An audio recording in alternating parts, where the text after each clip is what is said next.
राम राम सबको। कैसे हो आप लोग? आशा करती हूँ आप सब ठीक होंगे। तो आज मैं आपको बैकुंठ चतुर्दशी के व्रत की कथा सुनाऊंगी। अ, वीडियो को पूरा देखें, चैनल को लाइक शेयर और सब्सक्राइब करना ना भूलें, और अगर मेरी कथा अच्छी लगे तो शेयर करना भी ना भूलें। तो चलो हम कथा प्रारंभ करते हैं। ये पौराणिक कथा है।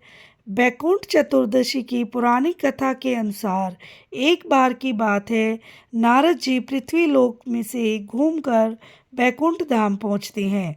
भगवान विष्णु उन्हें आदरपूर्वक बिठाते हैं और प्रसन्न होकर उनके आने का कारण पूछते हैं। नारद जी कहते हैं, हे प्रभु, आपने अपना नाम कृपा निधान रखा है।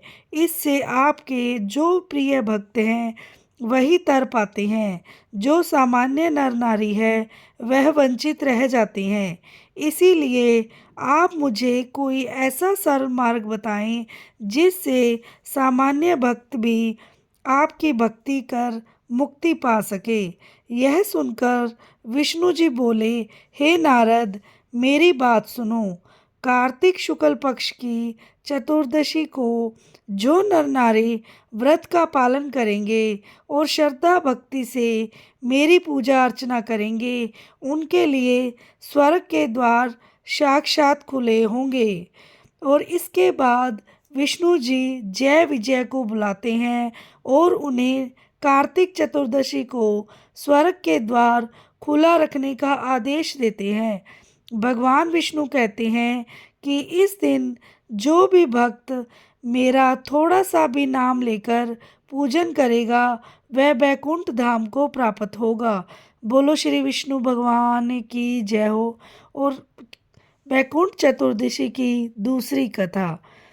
करोड़ों सूर्य की कांति के समान वाला सुदर्शन चक्र जो शिवजी ने दिया था, श्री हरि विष्णु को दिया। पौराणिक मतानुसार एक बार भगवान विष्णु देवादिदेव महादेव का पूजन करने के लिए काशी आए। वहां मणिकर्णिका घाट पर स्नान करके उन्होंने 1000 स्वर्ण कमल पुष्पों से भगवान विश्वनाथ के पूजन का संकल्प किया। अभिषेक के बाद जब वे पूजन करने लगे तो शिवजी ने उनकी भक्ति की परीक्षा के उद्देश्य से एक कमल पुष्प कम कर दिया। भगवान श्री हरि को पूजन की पूर्ति के लिए 1000 कमल पुष्प चढ़ाने थे। एक पुष्प की कमी देखकर उन्होंने सोचा, मेरी आंखें भी तो कमल के समान हैं, मुझे कमल नयन और पुंडरीकाक्ष कहा जाता है। यह विचार कर भगवान विष्णु अपनी कमल समान आंख चढ़ाने को प्रस्तुत हुए। विष्णु जी की इस अगाध भक्ति से प्रसन्न होकर देवादिदेव महादेव प्रकट होकर बोले, हे विष्णु, तुम्हारे समान संसार में दूसरा कोई मेरा भक्त नहीं है। आज की यह कार्तिक शुक्ल चतुर्दशी अब बैकुंठ चतुर्दशी कहलाएगी, और इस दिन व्रत पूर्वक जो पहले आपका पूजन करेगा उसे बैकुंठ लोक की प्राप्ति होगी।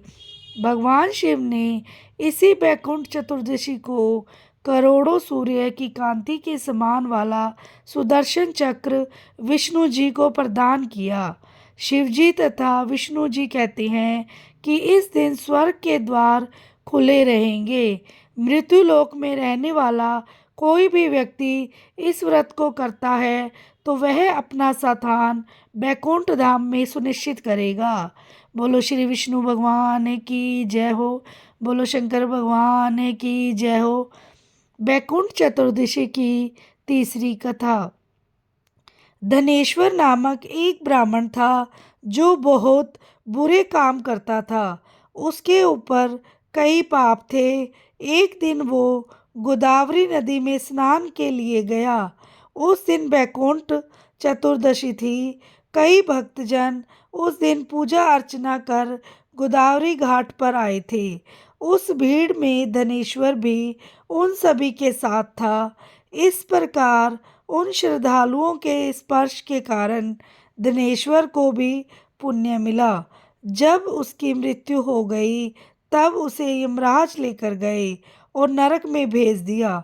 तब भगवान विष्णु ने कहा, यह बहुत पापी है, पर इसने बैकुंठ चतुर्दशी के दिन गोदावरी स्नान किया और श्रद्धालुओं के पुण्य के कारण इसके सभी पाप नष्ट हो गए हैं, इसलिए इसे बैकुंठ धाम मिलेगा। अतः धनेश्वर को बैकुंठ धाम की प्राप्ति हुई। बोलो श्री विष्णु भगवान की जय हो। जिस तरीके से भगवान ने सबका उद्धार किया, वैसे ही हम सबका उद्धार करना, और हमसे कोई गलती हो गई हो तो हमें क्षमा करना। आशा करती हूँ आपको मेरी कथा पसंद आई होगी, और वीडियो को पूरा देख के कमेंट बॉक्स में राधे राधे लिखना ना भूले।